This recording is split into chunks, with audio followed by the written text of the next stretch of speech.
Hello friends, मैं हूं मिथिलेश कुमार और आपका स्वागत करता हूं उदित एकेडमी के यूट्यूब चैनल पे। तो फाइनली अब आपका अंतिम घड़ी आ चुका है, क्योंकि अब आपको ज़्यादा टाइम बचा नहीं है। अगले एक दो दिन में आपके एग्जाम हो जाएंगे, तो अब आपको पढ़ना लिखना उतना ज़्यादा, नई चीज़ें तो बिल्कुल भी मत पढ़िएगा और पढ़ाई लिखाई से थोड़ा खुद को पॉज करिए और जो चीज़ें आपको लग रहा है कि आप भूल रहे हैं थोड़ा सा उसको रिवाइज करिए। ठीक है, मैं पहले बता दे रहा हूँ कि अब टेंशन लेने से कोई फायदा नहीं। जब तक टेंशन लेना था आपने ले लिया, अब टेंशन नहीं। अब भैया रिलैक्स होने का टाइम है, रिलैक्स होइए, अच्छे से नींद लीजिएगा, उसके बाद एग्जाम देने जाइएगा। ठीक है, तो चलिए आज कुछ क्वेश्चंस कर लीजिए, उसके बाद तो हमारा क्लास यही लास्ट क्लास रहेगा। इसके बाद अब आपको जो भी वीडियोस मिलेंगी वो इस टाइप की वीडियोस मिलेंगी जो कि आपको थोड़ा बहुत गाइड कर सके कि एग्जाम कैसे देना है। और अदर टाइप्स के जो भी क्वेरीज आएंगे उस चीज में हम लोग हेल्प करेंगे, लेकिन हाँ ये लास्ट वीडियो रहेगा आपको तैयारी करवाने के लिए। ठीक है, तो सबसे पहला आपका बायोलॉजी का मॉडल पेपर 4 चल रहा था, उसका लास्ट है पार्ट 2। ठीक है, चलिए क्वेश्चन नंबर 26 है, लघु बीजाणु जनन के दौरान अर्धसूत्री विभाजन कहाँ होता है? बताइए, अर्धसूत्री विभाजन होता है क्या? अर्धसूत्री विभाजन यानी मियोसिस, है ना? तो मियोसिस कहाँ होता है? लघु बीजाणु जनन यानी कि क्या हो रहा है? माइक्रोस्पोरोजेनेसिस। माइक्रोस्पोरोजेनेसिस मतलब क्या हुआ? माइक्रोस्पोर का फॉर्मेशन हो रहा है, और माइक्रोस्पोर यानी पोलन ग्रेन का फॉर्मेशन की बात कर रहा है। तो पोलन ग्रेन के फॉर्मेशन के दौरान आपका मियोसिस कहाँ होता है? तो पोलन मदर सेल में, याद रखिएगा, पोलन मदर सेल में, जिसके द्वारा पोलन बनेगा। तो वही बोल रहा है, लघु बीजाणु मातृ कोशिका में आपका अर्धसूत्री विभाजन होगा, क्योंकि लघु बीजाणु मातृ कोशिका डिप्लॉयड होता है। इससे जो लघु बीजाणु बनता है यानी कि पोलन ग्रेन बनता है वो हैप्लॉयड होता है, और डिप्लॉयड से हैप्लॉयड आने के लिए क्या करना पड़ता है? मियोसिस करना पड़ता है। समझ रहे ना, यानी अर्धसूत्री विभाजन।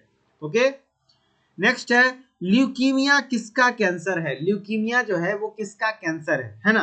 ल्यूकीमिया किसका कैंसर है बताइए। तो ल्यूकीमिया जो आपका कैंसर होता है वो एक्चुअली, ल्यूकीमिया का मतलब क्या होता है? जब डब्ल्यूबीसी की संख्या आपका बहुत ज्यादा बढ़ जाता है, नॉर्मल रेंज जैसे कि 6000 टू 8000 माना जाता है, 11000 भी कहीं कहीं रहता है कि 6000 से 11000 तक आपका नॉर्मल रेंज है, 10 से 11 तक नॉर्मल रहता है।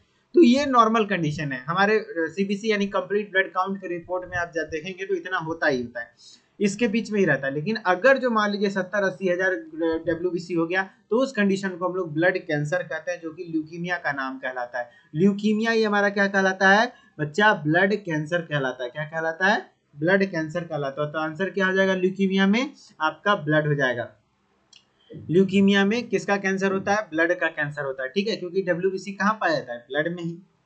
हार्मोन्स जो रुधिर में पहुंचकर संपूर्ण शरीर में संचारित होते हैं वो क्या कहलाते हैं? बताइए, जो वैसे क्या कहते हैं हार्मोन्स जो रुधिर में पहुंचकर संपूर्ण शरीर में संचारित हो, तो रुधिर में डायरेक्टली जाने वाली हार्मोन क्या कहलाती है? अंतःस्रावी हार्मोन यानी इंडोक्राइन हार्मोन। वैसे हार्मोन हार्मोन का कैरेक्टर ही यही है कि वो डायरेक्टली ब्लड में फ्लो करता है, उसके लिए कोई डक्ट वगैरह नहीं होती है। ठीक है, नेक्स्ट है जैव संदीप्त यानी बायोल्यूमिनेसेंस, जैसे कि जीव से ही कुछ अच्छा लाइट आता हो उसी को जैव संदीप्त कहते हैं। निम्न में से किस संघ का विशेषता है? तो जब एनिमल विज्ञान पढ़ाए थे तो आपको बताए थे कि टीनोफोरा का आपको क्या होता है? बायोल्यूमिनेसेंस उसका क्या है? कैरेक्टर है। तो आपका क्या हो जाएगा? टीनोफोरा। आंसर क्या हो जाएगा? टीनोफोरा। ठीक है, नेक्स्ट, कॉकरोच की हीमोसिल कितने भागों में बटी होती है? तो कॉकरोच में जो हीमोसिल कैविटी है वो कितने भागों में बटी होती है? तो कॉकरोच का जो हीमोसिल कैविटी है वो कुल मिलाकर के 3 भागों में बटी होती है। कितने भागों में बटी होती है? 3 भागों में बटी होती है। नेक्स्ट है, कॉकरोच में कोलेट्रल ग्रंथि संबंधित होती है। जो ये कोलेट्रल ग्लैंड्स हैं इस प्रकार से, वो किससे संबंधित है? श्वसन से, जनन से, परिसंचरण से या पाचन से? तो आपका आंसर हो जाएगा जनन से। किससे? जनन से। नेक्स्ट है, मूत्र का निर्माण वृक्क के वृक्काणुओं में होता है, इसका वर्णन किस वैज्ञानिक ने किया था? तो वृक्क, मूत्र का निर्माण वृक्क के वृक्काणुओं में होता है, इसका वर्णन किस वैज्ञानिक ने किया था? तो लडविक ने किया था। किसने किया था? लडविक ने किया था। नेक्स्ट है, कोशिका चक्र की G2 प्रावस्था में क्या होती है? तो जैसा आपको सेल साइकिल पता होगा कि सेल साइकिल में कई सारी फेजेज होती हैं, जिसमें कि सबसे पहला होता है G1 फेज, उसके बाद S फेज, उसके बाद G2 फेज, उसके बाद M फेज। तो G1 फेज में क्या होता है? जनरली सेल ग्रोथ करता है। S फेज में क्या होता है? डीएनए सिंथेसिस होता है, क्वेश्चन कई बार आते हैं। और G2 फेज में क्या होता है? Growth and preparation for mitosis, यानी कि विभाजन की तैयारी होती है। और एम फेज में माइटोसिस एक्चुअली विभाजित हो जाता है कोशिका। तो आपको क्या बोला G2 फेज में ना, G2 फेज में क्या होगा, प्रिपरेशन यानी कि विभाजन की तैयारी। तो विभाजन की तैयारी आपका आंसर डी हो जाएगा। यही डीएनए द्विगुणन किस फेज में होता है, तो एस फेज में होता है। ठीक है, नेक्स्ट है आपका मानव शरीर में पाई जाने वाली पेशियां की संख्या कितनी होती है। तो मानव शरीर में पाई जाने वाली पेशियों की संख्या कितनी होती है, यानी मसल्स की, तो आपका 639 होता है। कितना होता है, 639, है ना। मानव शरीर में पाई जाने वाली पेशियों की संख्या कितनी होती है, 639, और हड्डियों की संख्या 206, याद रखिएगा। मीसोग्लिया किस संघ के जंतुओं में होती है, मीसोग्लिया जो होती है वो किस संघ के जंतुओं में होती है, तो आपका आंसर क्या आ जाएगा, सिलेंट्रेटा में होता है। किसमें होता है, सिलेंट्रेटा में होता है। विषाणुओं का वह समूह जो नीले हरे शैवाल पर आक्रमण करता है क्या कहलाता है। तो नीले हरे शैवाल यानी साइनोबैक्टीरिया पे कर रहा है अटैक। तो आपको जब वायरस पढ़ाए थे तो आप बताए थे कि साइनोबैक्टीरिया पे अटैक करेगा तो उसको क्या करेगा, साइनोफाइजेज। बैक्टीरिया पे अटैक करेगा तो बैक्टीरियोफेजेज, है ना। तो वही चीज हो जाएगा, साइनोफेजेज आंसर हो जाएगा, है ना। नेक्स्ट है द्विनिषेचन में त्रिगुणित केंद्रक से किसका निर्माण होता है। तो जो डबल फर्टिलाइजेशन होता है एंजियोस्पर्म प्लांट में, उसमें जो त्रिगुणित होता है 3n, वो क्या होता है, एक सेकेंड, एम्ब्रियोसैक, कुछ दांत के नीचे फंस गया है, हाँ एम्ब्रियोसैक हो जाएगा। क्या आंसर हो जाएगा, एम्ब्रियोसैक यानी भ्रूणपोष। ठीक है, वास्तविक गुहीय जंतु की देह भित्ति तथा आहार नाल के बीच की गुहा किससे विकसित होती है। कहने का मतलब हुआ कि वास्तविक गुहीय जंतुओं की देह भित्ति या आहार नाल के बीच की गुहा किससे विकसित होती है। कहने का मतलब जो आपका आहार नाल है उसके बीच का जो वाल, अंदर का जो स्पेस है वो किस लेयर से, एक्टोडर्मल, मेसोडर्मल या एंडोडर्मल, तो आपका मेसोडर्मल होता है, यानी मध्य जनन स्तर से वो विकसित होता है। नेक्स्ट है मानव में कपाल तंत्रिकाओं की संख्या यानी क्रेनियल नर्व्स की संख्या कितनी होती है, तो 12 जोड़ी होती है। तो कुल मिलाकर के 24 को होता है। ठीक है, नेक्स्ट है शरीर के ऊपर किस संघ के जंतुओं में प्रवार होता है। प्रवार मतलब क्या हुआ, आपको कह सकते हैं कि एक हार्ड कवरिंग, वो किस में होता है, तो मोलास्का में होता है। किसमें होता है, मोलस्का में होता है। नेक्स्ट है गर्भ निरोधक की निम्न में से विधियां हैं, बताइए कौन सा है, आवर्ती विधि या संभोग व्यवधान या रासायनिक पदार्थ का प्रयोग या उपयुक्त सभी। तो आपका आंसर क्या हो जाएगा, संभोग व्यवधान भी है, आपका आवर्ती विधि भी है, और उपयुक्त सभी भी है। तो आंसर क्या हो जाएगा, उपयुक्त सभी। ठीक है, सब है। निम्नलिखित में से कौन से रुधिर वर्ग को सर्वग्राही माना जाता है। ग्राही मतलब ग्रहण, यानी यूनिवर्सल एक्सेप्टर की बात कर रहा है। तो यूनिवर्सल एक्सेप्टर कौन हो जाएगा, ए बी, और यूनिवर्सल डोनर ओ। तो आपको क्या है, कौन सा रुधिर वर्ग सर्वग्राही माना जाता है, तो यूनिवर्सल ए बी हो जाएगा। ठीक है, निम्न में से किस ग्रंथि को मास्टर ग्रंथि कहा जाता है। तो मास्टर ग्रंथि किसको कहा जाता है भैया, तो आपको कहते हैं पिट्यूटरी ग्लैंड को। किसको कहते हैं, पिट्यूटरी ग्लैंड को। मास्टर ग्रंथि क्या हो जाएगा बच्चा, पिट्यूटरी ग्लैंड को। ठीक है, तो आपका आंसर है पिट्यूटरी। ठीक है, पादपों को बेंथम एवं हुकर ने कितने वर्गी के कुलों में वर्गीकृत किया था। तो कितने कुल में वर्गीकृत किया था, तो 202 कुलों में। बेंथम एवं हुकर ने भी, याद है ना, नेचुरल सिस्टम ऑफ क्लासिफिकेशन दिया था, तो 202 कुलों में वर्गीकृत किए थे।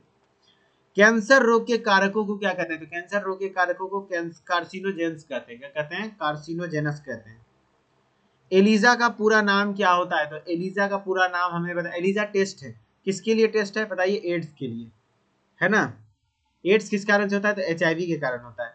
आपको पता होना चाहिए तीनों का फुल फॉर्म, एचआईवी का फुल फॉर्म, एड्स का फुल फॉर्म, और एलिजा का फुल फॉर्म।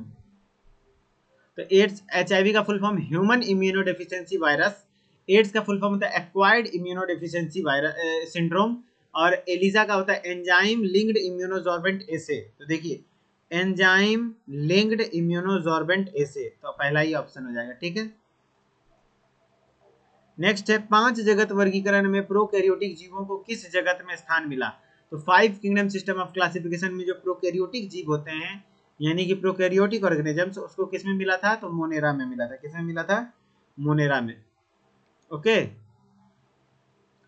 एटीपी का निर्माण माइटोकॉन्ड्रिया में कहाँ होता है। तो एटीपी का निर्माण माइटोकॉन्ड्रिया में, आपको पता होगा जो माइटोकॉन्ड्रिया होता है उसका कुछ इस प्रकार से स्ट्रक्चर्स होता है ना, कुछ इस प्रकार से स्ट्रक्चर होता है।